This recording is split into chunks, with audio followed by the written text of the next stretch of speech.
Welcome to the Jet Set Hers podcast. I'm Jenny. And I'm Jamie. We discuss travel, adventure, and everyday life. Listen with us, and let's go somewhere.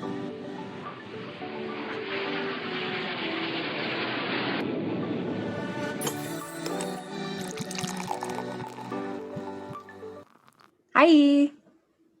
Yo, Jenny, what's up? Not much. Hi, Amy. Hi. Thanks for having me. This is our special guest today. It's one of my sister's best friends in Florida. Yeah, I'm excited to be here. Thank you. She's actually the one that did all of our scalloping trip planning, so she was probably definitely mentioned in that episode. Awesome. Yeah, one of our favorite things to do every year. Oh, well, I will be joining you guys next year, so. Nice. Oh yeah, that's Can't all wait. Jamie talks about is scalloping next year. Yeah, it's fun. It's like, my husband calls it a treasure hunt. It's like hunting little treasures out there. Seriously. Little delicious treasures. After Susie came on and told us, I was like, yeah, I gotta make it out. You can always add one to it. So what are you drinking, Jamie? I actually am drinking a local Bell's Brewery official. It's a hazy IPA. I've had that. It's delicious. Yeah. Well, tasty, local. What about you? What do you have? So I'm back to my fall beers this week. But I have the Southern Tier Brewing Pumpkin. Good old classic fall beer. Oh, I actually really, really like that beer. That's one of my favorites. It's delicious, but it only comes in little 4-packs, so I feel like it's a little bit pricier compared to other ones, but it's worth it. Definitely worth it. What about you, Amy? What are you drinking? I've got a Duck Rabbit Milk Stout. It's one. It's out of North Carolina.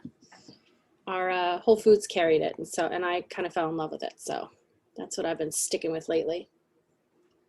I love the name. Duck Rabbit. That's the name of the brewery. Yeah, they're up in Farmville, North Carolina, I think. Very cool. Yeah, that's a very cool name. All right. Well, cheers. Ladies. Cheers.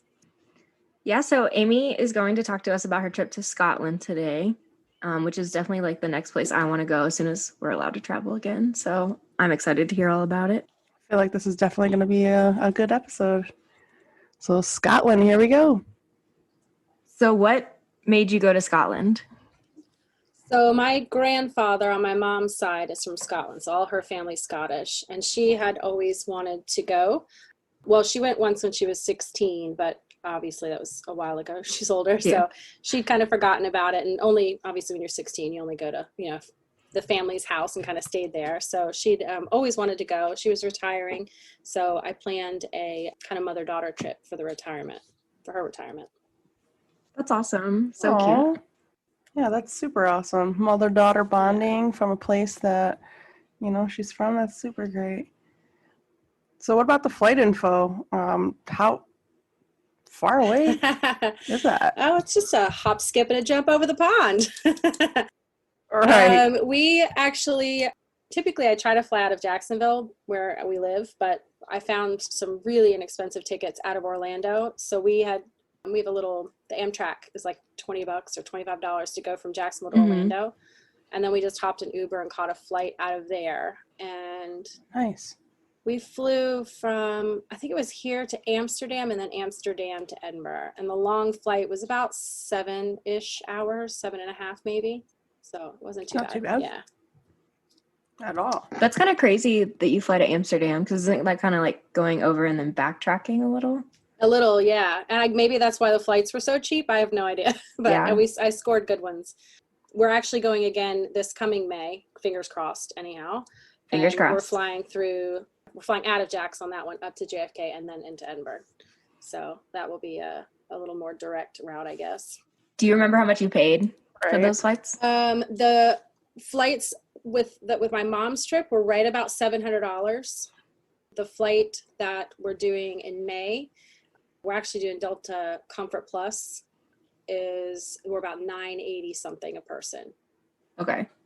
Yeah. Wow. Which was also really good because I've been watching them for probably 2 months now, and they've always been right around $1,300, and then they dropped, and I swooped in and got them all. Yeah. I mean, for the Nice. comfort ticket too, Smart. it's really not that for bad. a comfort ticket, exactly. Because that with Delta Comfort, you get obviously a little more legroom, but you also get tons of food, and free beer and wine on the way over. I mean, Oh, You nice. Can't go argue wrong with that. there. Yes, please. Definitely I'll have take another. advantage of that. Right. So yeah, it's gonna be awesome. So how long were you in Scotland the first time? We went for 2 weeks. Start to finish. Obviously, when you fly, we flew overnight, so I didn't really count that day, but about 14 days total. Right. that's a good amount of time. That's a pretty Yeah. good amount of time. Yeah. It was good. It was perfect for us. So where else did you stay when you went there? Were you mainly in one place? Did you jump around a lot? So I kind of put a custom tour together for her. I always tell my husband in my other lifetime I should really be a travel agent. But we did, obviously, we flew into Edinburgh and stayed there 3 nights, I think it was. Then we went to Glasgow, and then we went up to this place called Dunan's Castle. Before we left, my mom made us ladies of Dunan's Castle. You can buy like 1 square foot of property, and then you get to use the lady title. So we went, she wanted to go and see our property that we have 1 square foot. So you can actually go, and they do tours and stuff for the people that buy the $15 square foot, whatever it was. So we did that. Then we went up to the fairy pools by Isle of Skye, which was amazing. Cool. Then we took the ferry over to Isle of Lewis, which is where all our family's from, and kind of went there to do a little research and kind of see where the family Bible has like where everybody was born and all that. So we could kind of walk around and see the house and all that good stuff. And then Inverness, and then back down to Edinburgh to fly back home. That's so cool. So we're officially talking to a lady here. Yes, How you are. fancy. It's Lady Amy. Of some word I can't pronounce because it's in Gaelic and I can't say it. And it was only like $15. Like Lady Amy. Yeah, it was a Groupon. She got it on, and you could buy. The castle had a fire, and so it was destroyed, and so they're in the process of rebuilding it. And this is kind of one of the ways that they're raising money for it.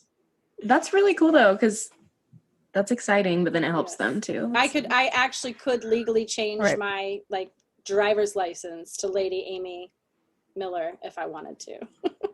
Official. Wow. I could be really official. So they say anyhow. I've never tried it. I'll make sure to address you properly from now Yes, on. thank you.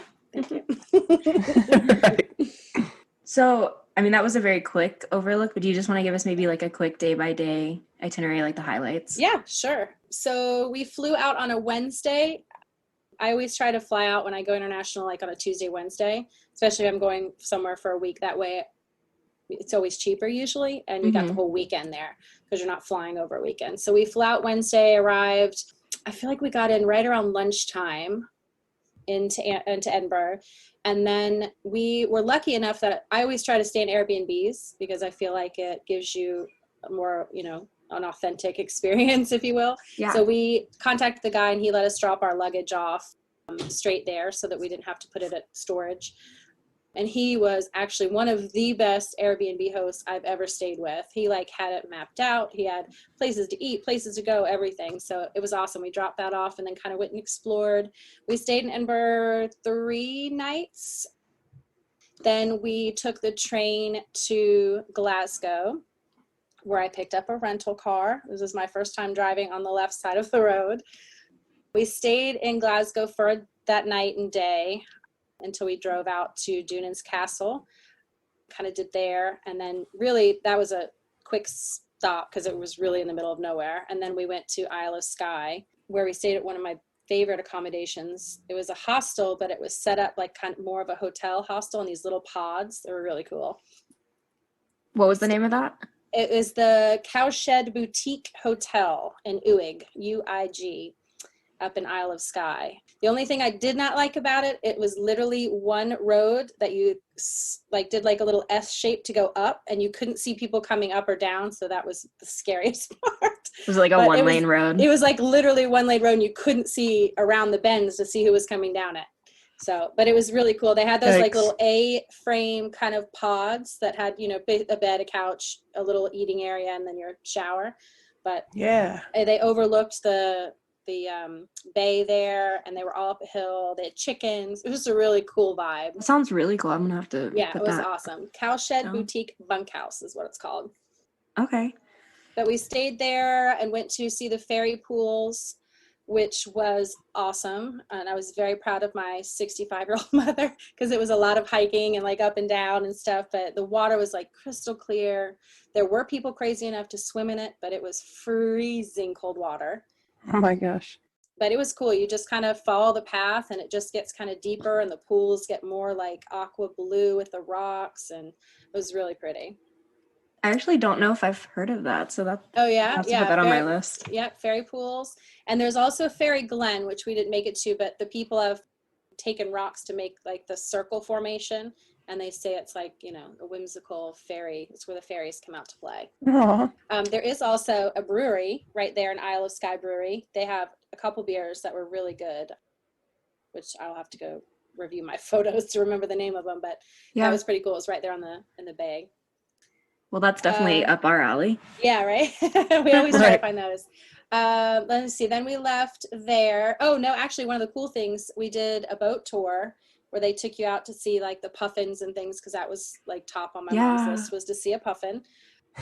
Really cool. The guy's name was Duncan. It was a young guy that actually had the thing from his dad, but the tour guide himself, the guy not the captain, hysterical, like quintessential Scottish dude, like totally. You just knew he was Scottish, like he couldn't get away from it. But that was probably one of the highlights, was that trip, because it was just, there was us and a German couple and then the guys, and they just kind of took us around wherever we wanted, showed us all the stuff. It was just an awesome, cool experience. Did you get to see puffins?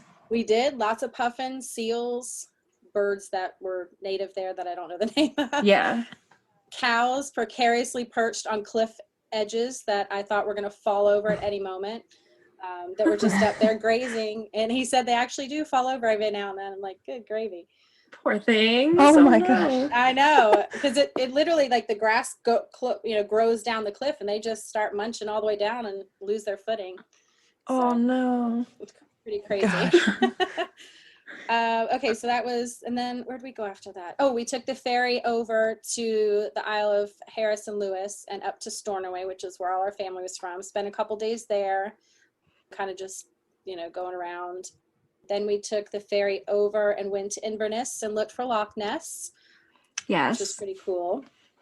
Did you see him or her? We did not, but there is one guy there that is the only person that can authenticate sightings. So he's the only one that will say if it was a true sighting or not. I guess it's his like legit job. That's what he does. So if you think you saw him, you have to go to him and explain it. You have to go to him and explain and say, here's my footage or whatever you have. This is what I saw. This is, when it was, what time it was, where I was, all that good stuff. And he'll authenticate it as real or fake. So. Oh my gosh. Was there like a list of like recent authenticated? Yeah, he has a website. I'll have to look it up for you, but he does have a website where you can go and see like what people have posted and what he has said is authentic and is not authentic. Yeah, let us know. We can definitely put that on the social. Super cool. So, but listen, the way it comes down, the lock comes down in a big V, and they shift. There's like the tectonic plates or whatever. So it goes down like 800 feet. And as soon as you go more than like 15 to 20 feet, you cannot see anything because of the peat moss. Its visibility is literally zero. So it's feasible that there is something in that water that we have never seen and can't see, because you can't even take a light in a submarine down. Like it's so dark, you can't see anything because of the peat moss. Wow. So it's very possible that Nessie is in there. I'd like to believe Nessie is real. I think so. I think definitely. Definitely. I mean, I've seen some of those old pictures, Yeah. That was before Photoshop. Yeah, that's right. Exactly. But then after Inverness, we went back to, it was our last night there. So we went back to Edinburgh and then stayed the night and then flew out the next morning. Sounds like you guys got to do a lot. Yeah, we really did. It was a very action-packed trip, but it was also one that we felt like we could have put a million more things in there. Like every time we passed something, it was like, oh, we need to do that next time. Oh, we need to do that next time. Yeah. So, but there's just so much to see and do. It's really cool. I'm definitely going back armed with I bought a drone for this next trip. I'm ready for some really cool pictures out, because once you get out of the cities, I mean, it's barren. There's not traffic. We stopped in the middle of what they would consider a main road just to take pictures of us in front of the car on this like main road. So there's just a lot of cool things to see. Wow. Yeah, a lot of what you're telling me reminds me so much of my trip to Ireland. So I want to go just to see the differences. Yeah, for sure. But like I went to the Cliffs of Moher where they had puffins and seals and cliffs, and so it's cool. Yeah, awesome. Was your car standard or stick shift? I was too nervous. I can drive stick shift, but I was too nervous to do it on the left side of the road. Like it felt weird to have the shift with your right hand. So I'm like, you know what? I'm gonna just spend the extra money to get an automatic. I don't want to have to worry about remembering to be on the left side and shift with my right. Yeah. When we went, I drove and it was stick, and we were on the other side. Yeah, no. I don't think I could do it. After a few days, Yeah, it actually definitely. overall, I feel like it felt more normal to me, natural being on that side of the road. So I can see why they do it. Yeah. But it takes a little bit to like, am I going the right way? Yeah, it does. Yeah, I feel like I would just be confused the whole time. Yeah. This is different. So, Amy, tell us about the food. What's some of your favorite places and dishes that you ate while you were there? I had a list before we left. My goal was to make sure my mom experienced absolutely everything she possibly could. So I had a list of all the like traditional foods to eat. Obviously, haggis with neeps and tatty. I'm not a fan of the haggis. What is that exactly? You don't want to know, really. It's basically oats and other things, and spices and all the stuff that they put inside of a sheep's stomach and cook it, and then you eat that. With neeps is like a turnip root, and then tatties are potatoes. It's all like mashed potatoes and mashed turnips. So you did try that. But we did try that. The first night in Edinburgh, we did the Scottish whiskey experience, and we did the whole big thing with like the taste of Scotland. So after you finish the tour, you go down to the restaurant and you get like a tasting menu of all the things. And they had the vegetarian as the appetizer, and then they had chicken that was stuffed with the haggis, like normal haggis, which actually was good. But when I tried haggis, like a big chunk of it, not a fan. But we this full Scottish breakfast, bangers and mash. They have a thing called Cullen skink, which is like a smoked fish stew, meat pies, scones with the clotted cream, Scotch eggs, fried Mars bars, but we never did try that. That's something that they're known for as well, fried everything. Fish and chips. Right. And of course, in Stornoway, where all my family's from, black pudding is like, that's the place you're supposed to get black pudding. Another thing I wasn't a fan of, only probably because I knew what it was more than what it tasted like. I just couldn't get past it because it's another like meat that's cooked in intestines, or it's actually not even meat. It's like oats and blood of a sheep or whatever it is cooked, and it's like, Lord. I just couldn't get past the visual of what it was to really like it. But my mom had it and liked it. She said it was good. I don't know if I could try that one. Yeah. But we had a lot of good restaurants. It's a lot of little pubs and things like that, and a lot of seafood. Right. It's an island up there, so lots of seafood. So it's good. Awesome. Sounds really good. That's one of the most important parts of a trip for me is the food. That's so right. Tell me a little bit more about that whiskey. That was actually really fun. We did the Scottish whiskey tour. You get in this like whiskey barrel ride. Think of like if anyone's ever been to Disney, like the Haunted Mansion or any of those rides that you get in a little like bucket seat and it kind of just propels you around. You go through that, and then we had like maybe 9 or so different whiskeys we got to try. I can't remember, but they go through the room. You go to a room and they give you this, map of Scotland and all the different flavors that come from this region and the flavors that come from here. And so you taste them as you go through. And of course, the last one nobody liked. It was all cigar smoky flavored. It's tasted like I drank an ashtray, and pretty much everyone spit it right back out. But that was cool because you kind of go through and get to kind of taste the different, just like you would a beer or wine, you can kind of taste the flavors in it in the region. So that was pretty cool. So is that considered Scotch, or is it still whiskey? It's a Scotch whiskey. And my mom was trying to explain the difference to me because I don't drink either of those. Same. But she drinks like 7 and 7. Like the whiskey here, it's a different flavor. It's a Scotch whiskey is what she kept calling it. Not like a whiskey we would get here. I've I always could wondered. probably tell you more about beer than I could whiskey. That's why you'll fit in just fine. Yes. For sure. Yeah, that's a little confusing. What would you say is your favorite meal that you had, like the best meal you had the entire trip? That was actually the first night we were there, and our Airbnb host recommended it. It was a restaurant called Howie's down on Victoria Street, which is what Diagon Alley was kind of based on a little bit when you go down the side there. But we had these mussels that were in this, I don't even know what kind of sauce it was, garlicky something or other, which was our appetizer and was delicious. Like everything we ate was delicious. I had I'm going to say it wrong, but I think it was called hake. It was a whitefish that's from Scotland that they put with all these vegetables. And then I had my first cider that I absolutely loved, Thistley Cross. I drank it absolutely everywhere up there. It was so good. I don't even think I don't remember having dessert. We were so stuffed by the food, but Howie's was probably one of the best. Okay. Howie's, give him a shout out. Not the pizza place. Right. Not hungry. Right. No.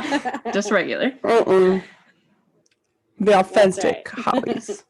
Do you have a least favorite spot that you ate at that just what didn't really suit your fancy? Was that the place that you had the big slab of haggis? Yeah, probably. No, actually. Yeah. The garlic sauce and the haggis was really good. I had that with potatoes. No, we had, honestly, pretty much everything we ate we enjoyed.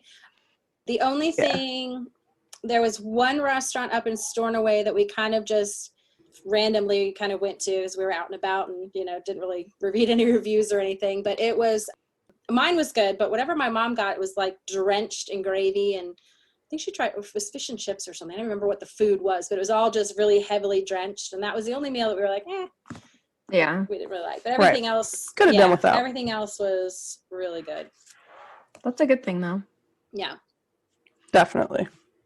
So, like, what did you do while you were there? Did you do a lot of tours? Did you do any ghost tours? Anything like that? We didn't. Oh, well, okay, I wouldn't say ghost tour. We did the Mary's King's Close, which they have, when you walk down the Royal Mile, there's all these like little, I don't know, alleyways, I guess you'll call them. And some of them, because of the nature of, life as it is, have been built upon. So they used to have people that would live down them, and now they've kind of abandoned them and kind of built over them. So one of them is called Mary's King's Close. It actually just got built over in like 1930 or something. So it's relatively like closed or, relatively used. The last guy he had a shoe shop down there, and he was finally kicked out and, when his business went elsewhere. But that was kind of cool. And you walk down there and kind of see where they lived and how, they even had animals that, a little area for their cows and stuff. Like everything was just down in this one area, the houses. And it was kind of spooky because it was dark and, closed in and all that good stuff. Although there was one room that apparently had a little girl that lived in it, and people would bring like little dolls and little toys. And so there were stacks of all these stuffed animals and dolls and all this kind of good stuff. And so that was a little eerie for me. That's creepy. I love it. We are going to do a couple of them when we go back. My aunt is like hugely obsessed with all things ghostly related. And so when we go back, we'll be doing one there that's an underground one that's supposed to be really spooky. That's the one I want to do, is the underground one. That'll be cool. Yeah. It looks pretty spooky. So we'll definitely have her back in May of next year. Fingers crossed we can get in. Yes. I might be with you on the trip. We'll find out. There you go. Yeah. I'll give you all the stowaway. Jenny's in the luggage. Yeah, that's right. What would you say was your favorite spot? Like your favorite town, your favorite cafe? Okay. It could be anything. I definitely love the fairy pools just because I like the nature aspect to be out there and just how pretty it was. Mm-hmm. Oh, the Clanish Stones. We went to those too. So anybody who has an Outlander fan, the Clanish Stones were there. I did not get sucked through, sadly, but that was kind of cool going to. But really my favorite city was definitely Edinburgh. It still kind of had that old world feel. Glasgow was more modern. It was still cool, but it had more of a modern hip vibe. Lots of painted murals and way more modern buildings than Edinburgh did. So I kind of liked just the history of it and the castle and all that good stuff. I mean, here in the States, we don't have anything that old. So seeing it all was really kind of cool. Yeah, that's my favorite part too, the history. For sure. And it's just being somewhere that, people were thousands and thousands of years ago. It's so cool. Exactly. Yeah. Here, it only goes back, a few hundred years. Right. Exactly. What would you say is like a overrated, that gets a bad rap for Scotland? I don't feel like anything we really went to was overrated. I guess being able to know like the ins and outs, like when we went to the castle, our Airbnb host has said, skip everything, go straight to the crown jewels and then walk around. So being able to get like the insider tip, like we would have waited in line 2 hours to see the crown jewels, which in my opinion weren't that fancy. I mean, they were cool to see, but you just kind of walk around them like, can I put it on my head? That would have been awesome. But getting through to go straight there, see that, and then kind of leisurely see everything else was really cool. Personally, I'd skip Glasgow myself. I just, everything was very spread out. You kind of had to take, a hop on, hop off bus or figure out how to get from part A to part B. To me, it just didn't give us the vibe I was looking for. That true old Scotland vibe. Yeah, I like the old Scotland vibe. That's what we were going for, so. Any pro tips, like for somebody that's never been or somebody that may have been before but isn't too travel savvy? So pro tips for that, I am like, I research the heck out of any place I go. I use TripAdvisor a lot because I feel like that's so far hasn't let me down. Most of the recommendations I've found on there are always pretty much spot on. One I will say is when you're out, if you leave a city, make sure you have euros on you because a lot of the places out there don't take cards.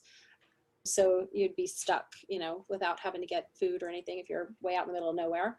I just kind of plan everything as much as I can and then just, wing it. If you see something that looks cool, do it. You're there, Right. If you've got time, just do it because who knows. I mean, we've got family there, so we're going back again, but that may be your only trip there. So you don't want to have any regrets and say, oh, I wish I would have gone and seen, whatever's over there. The pyramid. They have a pyramid over there. You can go see. There's a pyramid. We haven't done that yet, but there's a pyramid. Is it on your list? Let's see. I didn't know that. How did you feel the accent was? Did you have like a hard time understanding anyone? So it depends on who I spoke with and where I was. There were a few in the city. It's a little less heavy than it is when you get outside of the city. Then it seems to be a little bit heavier, or if they're speaking Gaelic. If they're speaking Gaelic, I'm lost.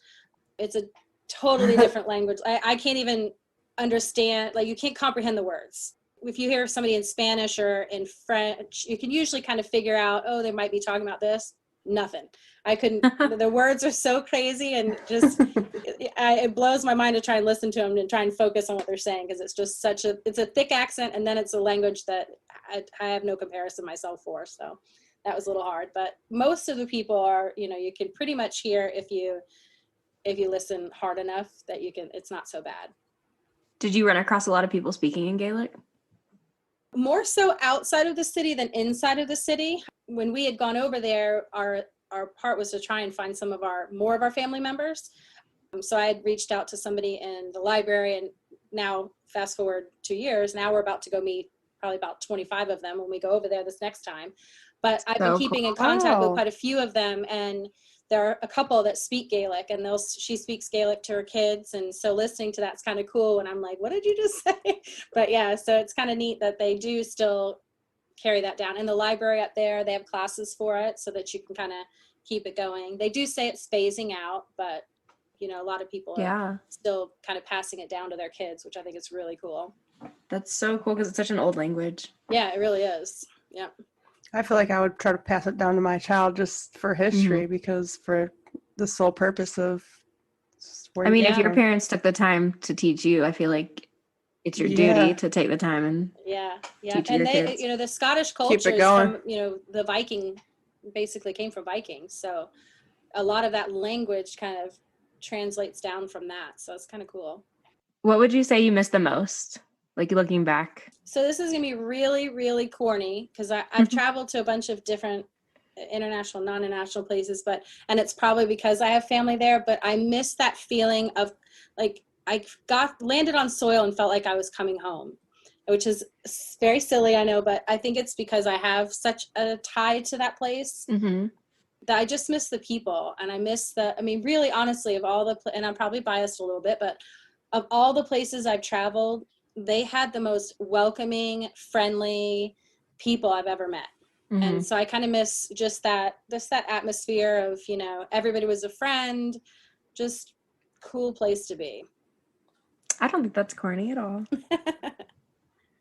Me neither. That's something that we are definitely missing here. Yes. Nowadays. Oh, yeah, for sure. Is the sense of neighborhood and community and neighbors and looking out for each other. That is completely gone. So you have been everywhere. I know you went on that cruise to everywhere. Where is Scotland your favorite place that you've been, would you say? So definitely top 3. I also really liked Tallinn, Estonia. That was a really cool place. Again, maybe it's ancient places I like. I don't know. That's an old place too. And probably another one I liked was Helsinki, Finland. I would go back there in a heartbeat. That was really awesome. But yeah, Scotland's definitely number 1 for me. Yeah, and then those are the backups. Yep. That's so awesome. Do you have a bucket list destination that you want to make like happen? your number 1? My number 1? Okay, so yes, I do. In fact, we're going to do it. We're planning it on my husband and I's 20th anniversary.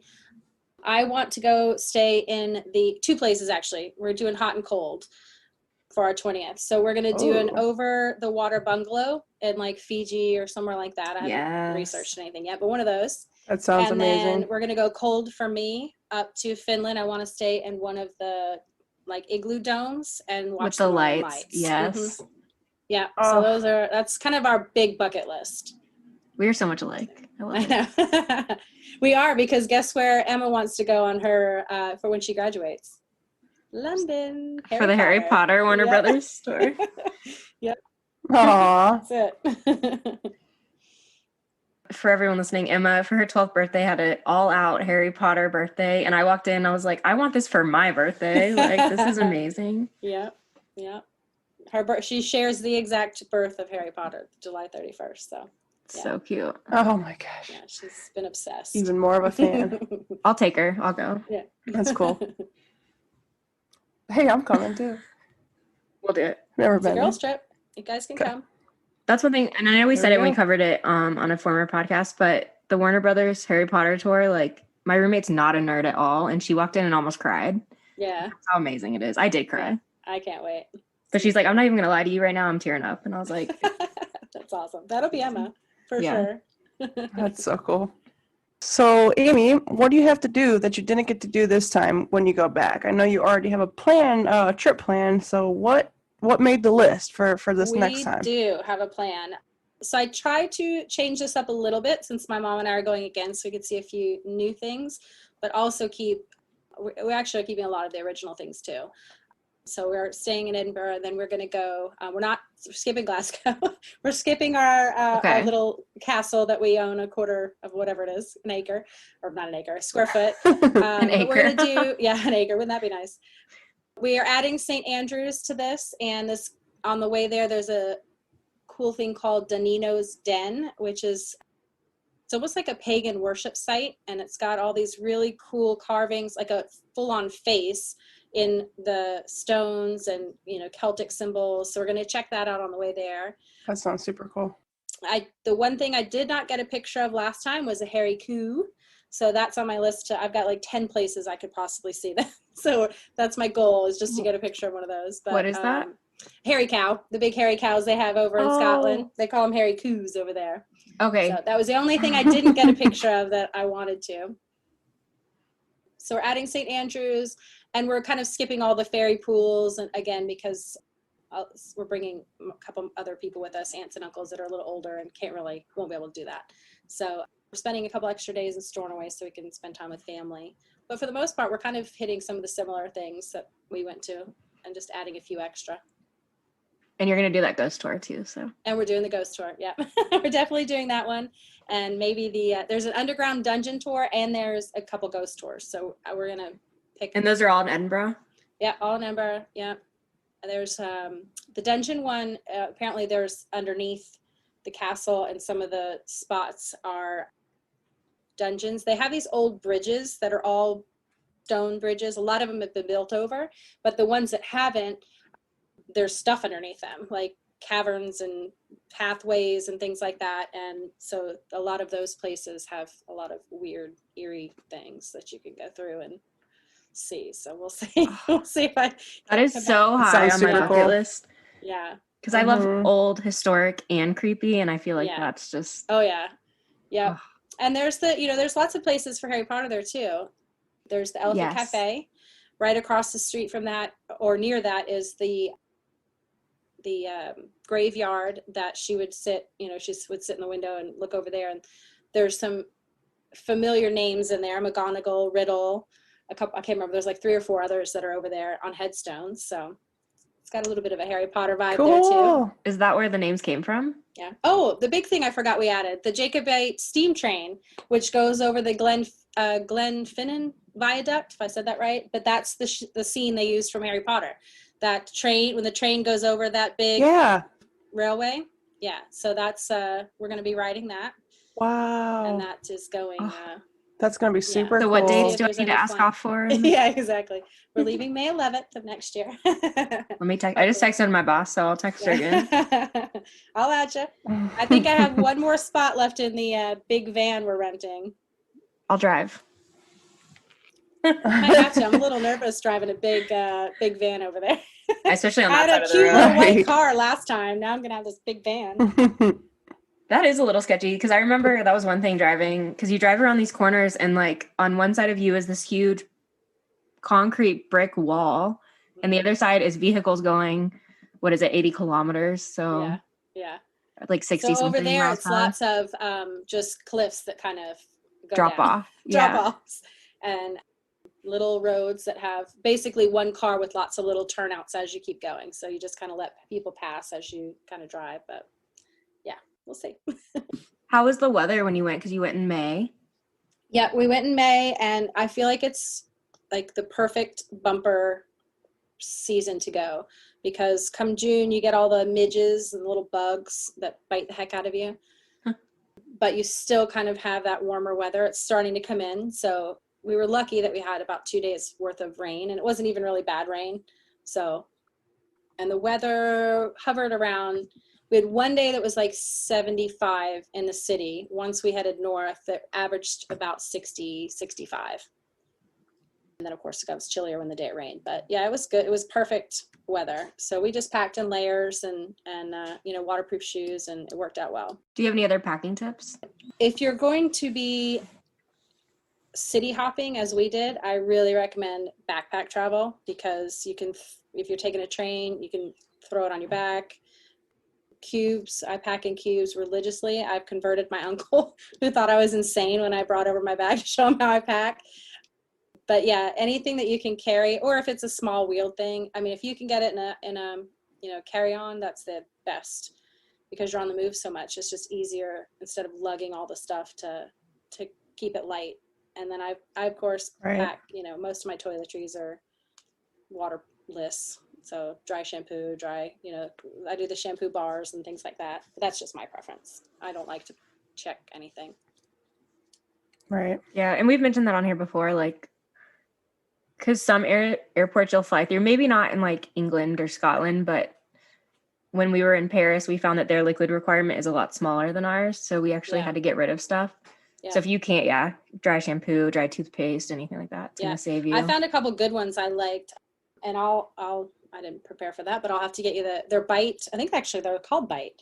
The toothpaste, they're actually good, and they foam, and they're little tablets. They're the best travel ones I've ever found. Ooh. Pretty sure it's called Bite, Nice. But I'll let you know for sure. But yeah, those were fantastic. They're good flavors. They bubble like you're actually brushing your teeth, so you feel like you're cleaning your teeth. Right. And it's, not liquid. So, and then I just use Lush. I haven't really found any other shampoo or conditioner bar that I really like. I use Lush all the time. Yeah. And here's a travel tip for Lush. It's a good It's actually product. made in England. So if you can wait and buy it when you get there, you actually pay know. less because you're not paying for the international shipping. I didn't know that. Yeah. So see, I won't pack mine this time. Right. I found that out last time, and there's Lushes all over. So we definitely went and bought some. I like their products. Stuff. Not an ad. We're not Maybe sponsored. they want us to sponsor us. Please. Yeah. Bite Lush, all of you. Plugging the heck out of them. Yeah, and there's just so much. I mean, like every time you turn a corner, there's a castle that you can walk through, or some cool historical place that you can check out. So that's what I loved about Ireland. Like just driving down the road, there'd be an abandoned castle tower on the hill, and it's just like you don't see that here. It's just so cool. Yeah. And new things. We'll see new things this time. Oh, the Falkirk wheel. We're gonna go see that, which in my mind I had envisioned it different. It's a lock system. So whenever there's water that's higher than the other one, they put a lock in to block it off and then raise and lower ships and stuff. So I was thinking this one was a wheel, like you would turn it, like you would spin a dial on a game or something, but it's actually more like a Ferris wheel. So this, I think it was like 80 feet high or 100 feet high, the river above comes in, and they built this bridge that looks like a bridge full of water, and you slide into it, they lift the lock, and then one little bathtub of water goes down and the other one comes up. It's really cool looking. So we're going to do that too. It's just going to be interesting. So you do that on a boat? Yeah, you can either just go around the wheel in a boat, or you can pay to go down like the river into the lock and then into the spinny thing. So that sounds super. Yeah, I'm excited. My dad's really excited to see that one too. So right. That should be cool. It's the only one in the world of its kind. Wow. Well, thank you, Lady Amy. You're welcome. Thank you. Right. And we'll definitely let's make sure we address you properly. We'll definitely have you back on, talk about all the cruises you've been on, everywhere else you've been. All right. Let me know. I'll be happy to chat. Yeah. But thanks again. Just remember you can find us at jetsetHers.com, or email is jetsetHers@gmail.com, or Instagram is jetsetherspod. Yeah, you guys, thanks for hanging out with us today. Hope you enjoyed it all. See you guys next time. Bye. Bye.